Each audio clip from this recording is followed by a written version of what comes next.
Why make trillions when we could make billions?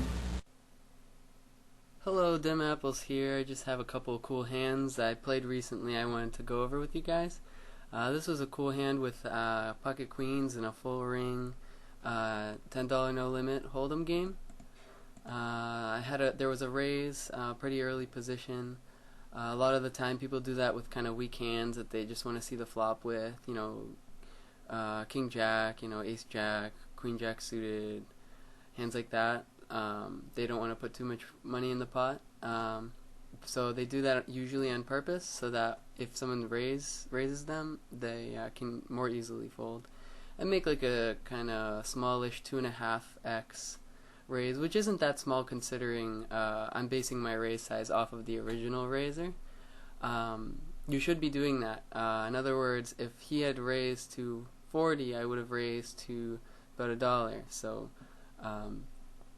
So base your raise sizes more or less on the size of the opponent's raise. So unless you know that your opponent's a complete fish, in which case you can err on the side of raising bigger than you normally would, obviously. So he calls my 3-bet. The flop is Jack high, pretty dry board, no flush draws, but you know, Jack 9-6, pretty dry board. A lot of, you know, Jack top pair hands like, you know, Queen Jack, King Jack. Don't want to see, you know, an ace on the turn, or like if someone has Queen Jack, they don't want to see a king on the turn necessarily and stuff. So when he checks, I think I should bet pretty big here, just because you know, if he does have a decent hand, I want to build the pot and not let, you know, scary cards come on the turn and river and whatnot. And he's more likely going to do pot control with top pair than to bet out right away out of position. So I'm gonna put some money into the pot. I bet 3/4 pot. He calls me. At this point, I'm pretty sure he likes his hand. There's most of his hands right now are draws and top pair. So I'm not gonna worry about a set, although that's possible. He might let me know on the turn if he raises. I maybe can fold, but he checks. I bet about 3/5 pot, which is like, you know, value-ish. I can still bet, like, make a pretty big bet on the river if he if he calls.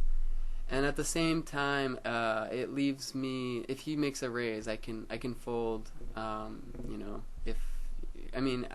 granted I do have an overpair, but I probably still would fold if he made a big raise on the turn, because people don't do that without like the nuts and 10-0 limit full ring. So I make another value bet. He calls. The river is an 8, completes a backdoor flush draw. I'm not really worried about the flush draw. It completes some straight draws.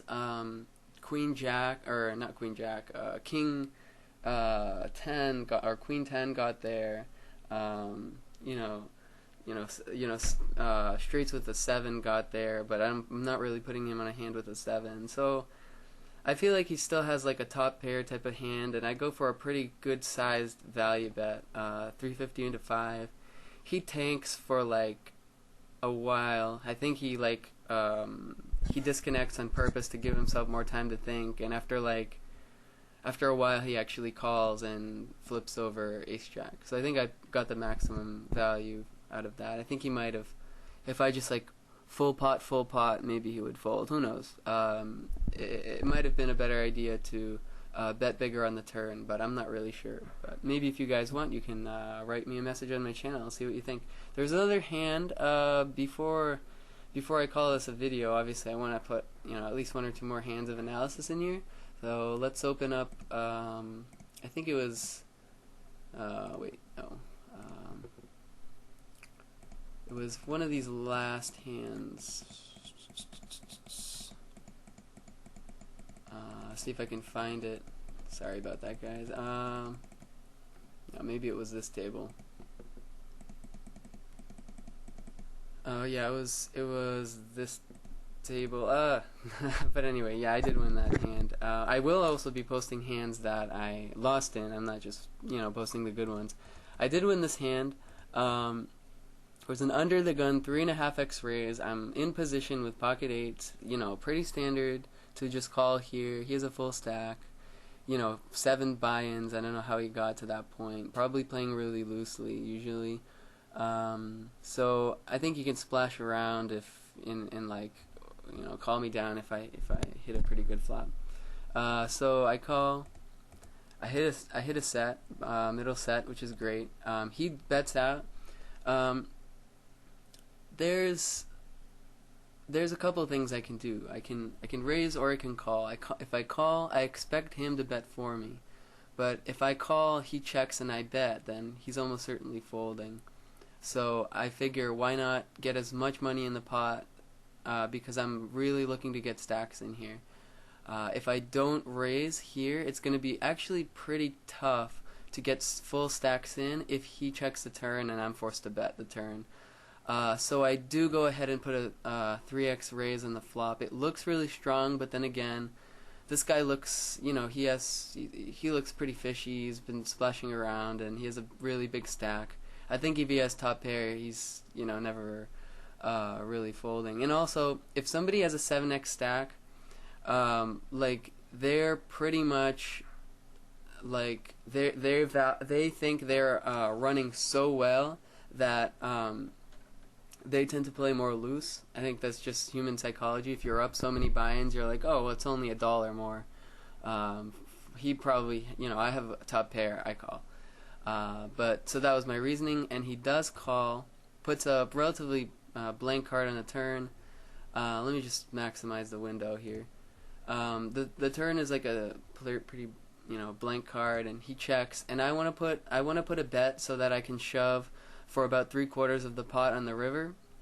So I put in 280, which gives me perfect stack size to shove.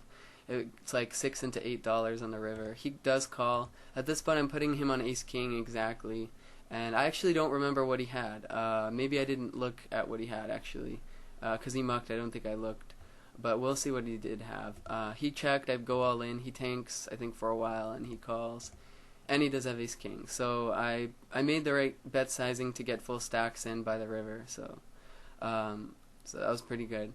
Alright guys, I'm going to call this a video, maybe do some more hand reviews a little bit later. Alright, DemApple signing out.